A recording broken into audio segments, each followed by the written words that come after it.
Good morning, everybody. It's great to be here. And am I the only one that wants to say encore? That was awesome. I think I was the only one that actually picked up my phone and videoed it. But I had to post it. It was amazing. And you made my husband cry. Okay, which he always does when he hears that hymn. First of all, who's a bear? Okay, wait, excuse me, what was that? Repeat. Who is a bear in the house? I'm a bear! Oh, dear Lord in heaven. That was sad. I'm going to revisit. I'm going to give you a few moments to think about what you just did. Everywhere I look on Mercer campus, it says, be the bear. What is that? Be the bear. I thought about this. What is a bear? It's brave. It's fierce. It absolutely will bite you. But think about it. I've never heard of a bear to lie or to cheat or to steal. I've never heard about a bear gossiping about a friend or a coworker. I've certainly never booked a bear in for drugs or alcohol, or DUI or vehicular homicide. No, a bear lives in nature. It's brave, it's ferocious, and it endures. People often ask me, what's the secret? There is a secret. The secret is to persevere. To persevere. I want to thank you again for inviting me here. What an honor to be on the stage with the Queen. Now, she said, stop saying that. It's president, but I mean, let's get real just a moment. The first lady president of Mercer University.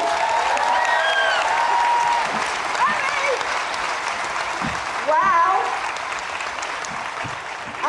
I remember when I mentioned to a guy I once dated, only because he was an Elvis impersonator, that I wanted to go to law school, and he went, don't you have to kind of be, that's not a joke, that's real. Carlton Kelly, was an Elvis impersonator, so there. He went, don't you have to kind of be smart to go to law school? I went, is he talking to me? Yeah. At that time, I actually didn't know what to say back. I went to law school finally, and there were hardly any girls there. I think they thought I was there to clean up the coffee cups that were sitting around, which I did, by the way. So anyway, and now look, do you see that? Ladies, we have no excuse anymore. We cannot blame the times, okay? Founders Day. David and I, my husband, also a bear, was saying, what exactly does that mean? What is Founders Day? It's where Mercer was founded. It's the origin story. That's the new vernacular for Founders Day, the origin story. And we know our origin story started with Jesse Mercer a long time ago, who had the backbone to try to do something nobody else was doing.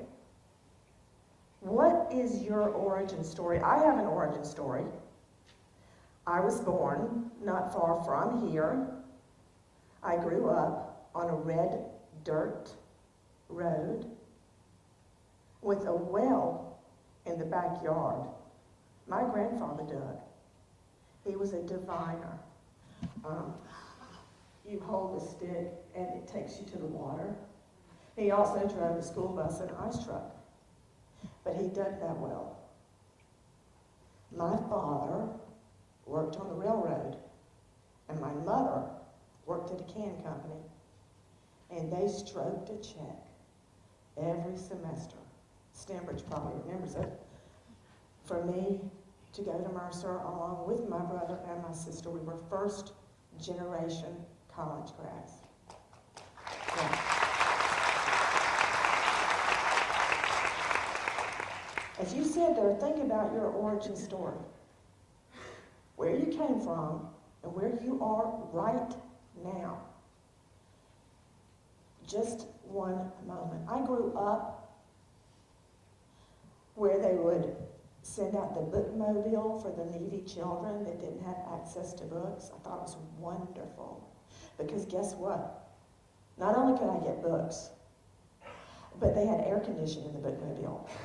And I was sitting there the whole time it was parked in front of our house, where the needy children were, until the end of the day came, and they would say, okay, Nancy, you have to go now. And I go, okay. And I hated leaving that air conditioner. I didn't know anything like that.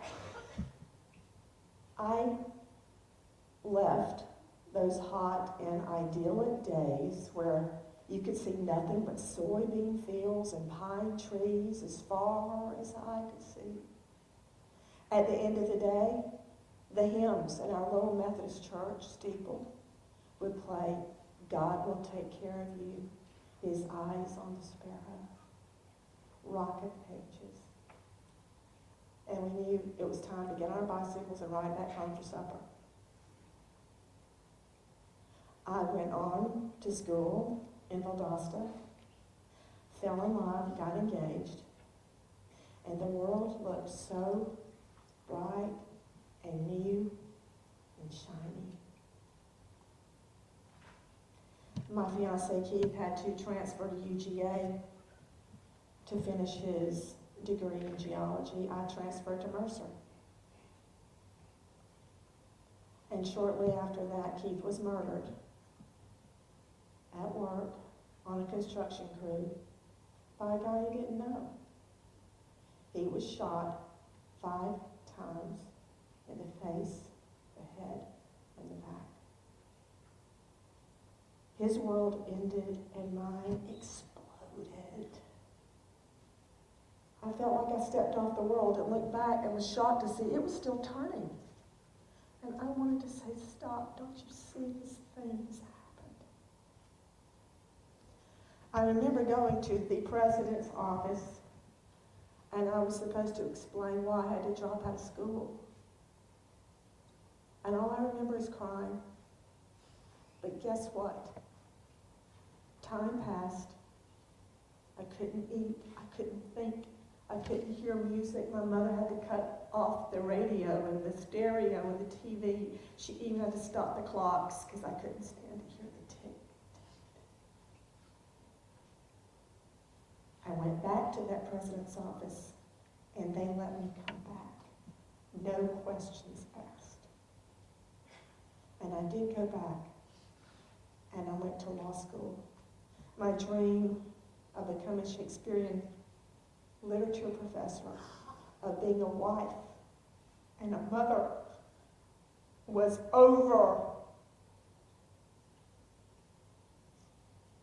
I applied to one law school, Mercer.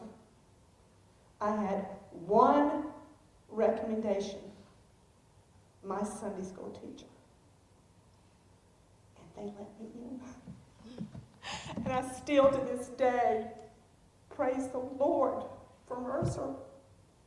They let me in. I recall leaving Mercer, graduating, and going on. All I wanted to do was prosecute violent crimes and help other crime victims. And I remember one night, sitting in court, night, that's correct. It was about 9:30, and I was waiting on a dog, a drug dog, who had smelled through a fake wall and helped me bust a drug lord. Because I had to practice. Does nobody remember? If it doesn't fit, you must acquit. Yeah. I think I could have made that glove fit. If I could have just gotten to Simpson, I could have got that glove on his hand. That said, never do a demonstration you have not practiced. So I was waiting on the dog. I laid out cocaine in the courtroom, and the dog was going to come find it, right? And we were going to do the exact same thing the next day in front of the jury. I looked up at that clock, and I'm like, where is the dog, and why am I here? I should be married to Keith with 3 children, living in Colorado, reading a bedtime story. And I wanted to quit so badly. I didn't want to come back to the trial the next day. I wanted to get in my beat-up Toyota and drive away and never come back. But the Lord reached down to me that night. People always say, who's your hero? Who do you look up to? A lot of people say Abraham Lincoln or this or that. You know what I love so much about Christ? Yes, I love his miracles. Yes, I love everything he said. But Christ fell. He fell on his way to die. Do you remember the cross was so heavy? He fell.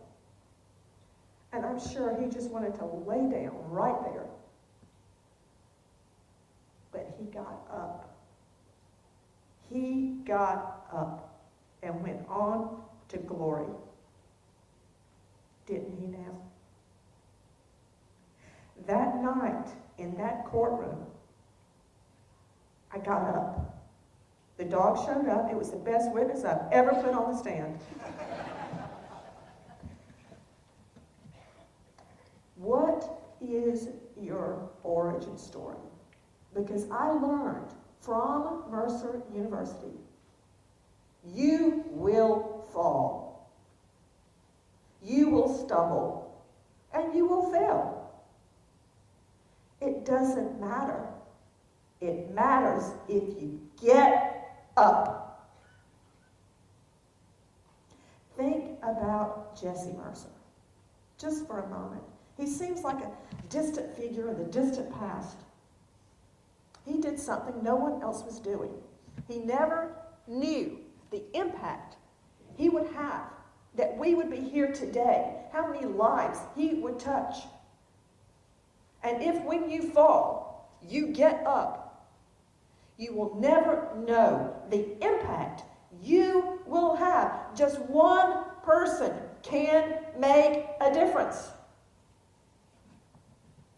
Your origin story, Mercer's origin story, they're all interconnected. Mercer has given me and you so many opportunities. Sometimes at night, I'll wake up and I'll be hearing Professor Kenneth Hammond, God rest his soul, because he would read Shakespeare, and I wanted to do that. And I've never forgotten it. Mercer is right here.